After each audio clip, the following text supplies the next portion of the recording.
Bienvenidos y bienvenidas a este video cápsula, donde vamos a revisar algunos de los elementos teóricos y conceptuales en torno al módulo 2, denominado Sentidos y retos de la inclusión de la política pública con enfoque de género. Y para ello vamos a revisar 4 aspectos claves. Primero, el marco comprensivo de la normativa vigente, también el marco normativo nacional para la equidad de género, también las claves del abordaje de la Ley de Identidad de Género en la escuela y por último plantearemos algunos desafíos de inclusión con enfoque de género para el sistema educativo. En primer lugar, el marco normativo vigente relacionado a las temáticas de género y la inclusión en nuestro país, tenemos que recordar que se encuentra amparado en el derecho internacional y que dice relación con algunos lineamientos y principios sobre los derechos humanos, como por ejemplo la dignidad humana, el derecho a la educación, el derecho de las mujeres y de las diversidades sexogenéricas, la equidad y la no discriminación, entre otros elementos que hoy por hoy en nuestro marco normativo se consagran ciertos principios. Tenemos que también recordar que nuestro país ha adoptado distintas convenciones, distintos tratados y acuerdos que responden a esta índole y a estos principios, lo que ha permitido, por supuesto, que haya existido un avance paulatino y concreto en cierto punto y también ciertas medidas que el país ha adoptado en sus distintos gobiernos para hacer una bajada más concreta a las comunidades educativas. En ese sentido, lo que nos convoca es visualizar cómo el Estado de Chile ha asumido esa responsabilidad de transversalizar la perspectiva de género, la inclusión y la diversidad en el sistema educativo. No obstante, a pesar de ello, es importante que tengamos en consideración que si bien estas medidas han transmutado en normativas, en circulares, en leyes, que vamos a ver y vamos a poder profundizar en este módulo, también sabemos la importancia de que estas finalmente se materialicen en las aulas, o sea, en la experiencia escolar misma, tanto en las relaciones entre docentes y estudiantes, en la experiencia escolar de los mismos estudiantes, de los docentes, de los agentes educativos, de las comunidades y de la familia, y etc. Por otro lado, también podemos ver que en este avance que ha tenido la política vigente en nuestro país, también ha tenido incidencia los movimientos sociales de mujeres y disidencias sexogenéricas. Podemos destacar, por ejemplo, que la agenda pública ha destacado todo lo que se ha producido en los movimientos sociales, quienes han impulsado también transformaciones a través de distintas demandas que se han impregnado en nuestra sociedad y que invitan obviamente a la equidad de género. Un ejemplo claro es lo que sucedió en el año 2018 con los movimientos y las tomas feministas en las escuelas, en los liceos y en las universidades y los distintos progresos que se han generado a partir de esa materia y de ese impulso social. También podemos visualizar que estos cambios se han gestado incluso desde mucho antes, por ejemplo, desde la vuelta a la democracia hace más de 20 años, por ejemplo, con la creación del primer programa de la mujer, iniciativa que se empezó a abordar, donde se empezó a abordar la discriminación de la mujer y de género y hubo un proceso de reconocimiento hacia esa desvaloración categórica social que había en esos tiempos y que todavía sigue persistiendo.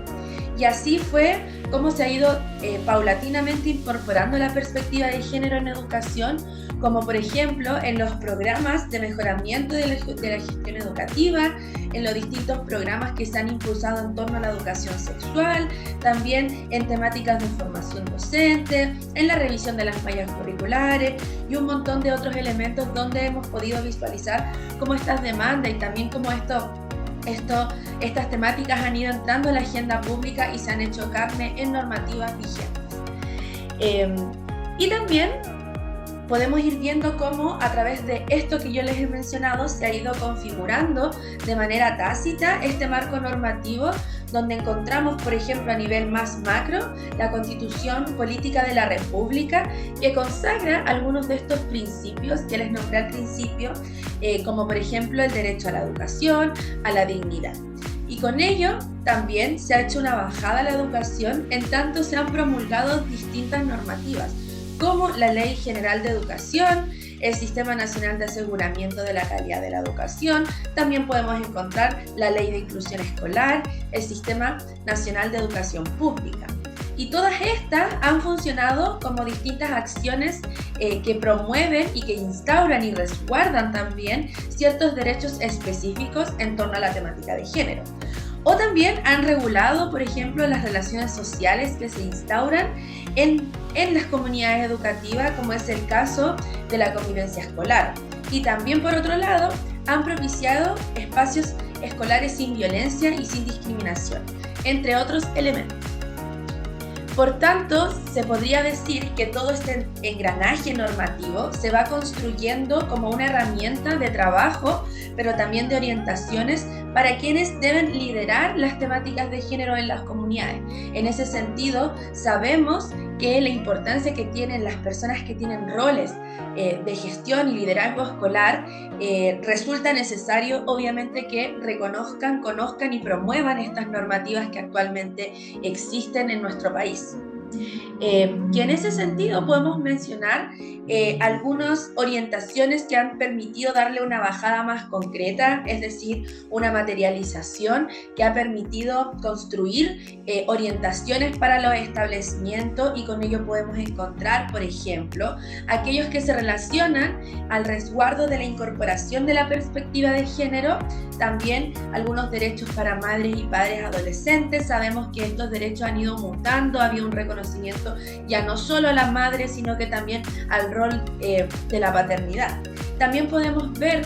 cómo se ha impulsado la transversalización del enfoque de género en los documentos de gestión, como en el Manual de Convivencia Escolar, y también aquellos referidos a la Ley de Identidad de Género, como lo es la Circular 0812. En este punto específico, me gustaría un poco detenerme en la importancia que tiene actualmente la Circular 0812 en nuestros establecimientos. Y para ello, contextualizar que en el año 2021 hubo una actualización a la Circular 768 y nace esta nueva Circular 0812 que viene a garantizar el derecho a la identidad de género de niños y niñas y estudiantes y adolescentes en el ámbito escolar.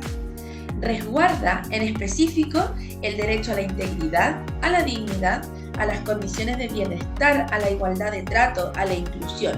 Y todo esto a partir de la obligatoriedad que actualmente tiene quien dirige el establecimiento, ya sea directores o directoras o el sostenedor o la sostenedora.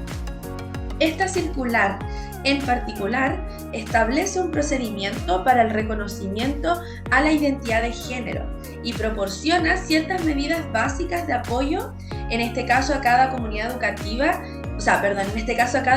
que cada comunidad educativa debe promover e incorporar para el acompañamiento de él o la estudiante que requiera su cambio de identidad de género y el reconocimiento de su nombre social. Se establece además que para solicitar la validez de esta circular, los niños y niñas y adolescentes mayores de 14 años autónomamente, es decir, sin la autorización previa de su familia, de sus apoderados o apoderadas, pueden hacer valer el uso y el respeto de su nombre social en torno al reconocimiento que promueve la Ley de Identidad de Género. Por eso, es muy importante reconocer esta normativa, porque actualmente va a ser parte de la labor y del rol que ustedes actualmente cumplen como gestores de la gestión escolar y del liderazgo. Y por último, me gustaría mencionarles a modo de conclusión, más bien una invitación a reflexionar sobre los contenidos de este módulo, y en primer lugar, que es importante posicionarnos siempre desde nuestro lugar, desde nuestro quehacer, entender también cómo el liderazgo, cómo la gestión educativa se ven imbricadas obviamente en todos estos avances, o también resistencias y limitaciones que podemos visualizar en nuestros entornos escolares para realmente promover la inclusión de la perspectiva de género. Debemos entonces reconocer que efectivamente hay condiciones de desigualdad que son propias de la sociedad, más allá del género. Hay otras desigualdades como las desigualdades políticas, sociales, económicas y culturales que hoy en día se pueden visualizar a un nivel más macro como es la sociedad, pero también podemos y reconocemos que estas desigualdades se van traspasando también a las escuelas y se perpetúan y se reproducen, y hemos podido visualizar cómo esta escuela en términos genéricos se ha investido de prácticas que son segregadoras, que son sexistas, que son machistas y que por lo tanto han dificultado históricamente el desarrollo educativo e integral de los niños y las niñas y adolescentes en términos de igualdad, en plenitud, y lo que afecta por tanto enormemente a la calidad educativa y a la experiencia escolar. Por tanto, la invitación es a reflexionar, es a poder visualizar, es poder sensibilizarnos con esta realidad y también, ¿por qué no hacernos cargo? Poder también mirar nuestras propias prácticas, nuestro quehacer. Sabemos que muchas de las limitaciones que hoy existen en la transversalización de la perspectiva de género tiene que ver con la poca instrumentalización y aplicación en las comunidades educativas de todo lo que tiene que ver con la normativa vigente, de la integración de los documentos de gestión, pero también refiere a nuestra práctica diaria, a la experiencia estudiantil, con lo que la invitación que les hacemos es a que puedan reflexionar sobre su rol, sobre la importancia que tienen, sobre su quehacer, en el poder que tenemos de agenciamiento los y las docentes, en, por ejemplo, conocer y reconocer las distintas normativas, adaptarlas en las distintas comunidades, conocer e implementar los distintos planes y programas y orientaciones que nos entrega el Ministerio de Educación, y así con ello poder garantizar y promover un desarrollo educativo integral y mucho más equitativo y ameno para los y las estudiantes. Por lo tanto, también me gustaría dejar como reflexión final que la plena incorporación de estos compromisos internacionales en torno a la educación y al género constituyen obviamente una aspiración a la que el país debe seguir avanzando, en tanto desde la normativa, desde los estados, desde la agenda pública. Se requieren hacer un montón de esfuerzos políticos y un arduo trabajo también para su implementación. Y por lo tanto, como bien les mencionaba, esa implementación requiere un compromiso de nuestro rol. Debemos seguir movilizando esfuerzos, se requiere un compromiso también real de parte de las comunidades educativas. Entonces, la invitación es esa que podamos hacernos cargo y podamos avanzar también en la equidad y en la inclusión de la perspectiva de género. Esa es la invitación y les saludo afectuosamente a todos y a todas.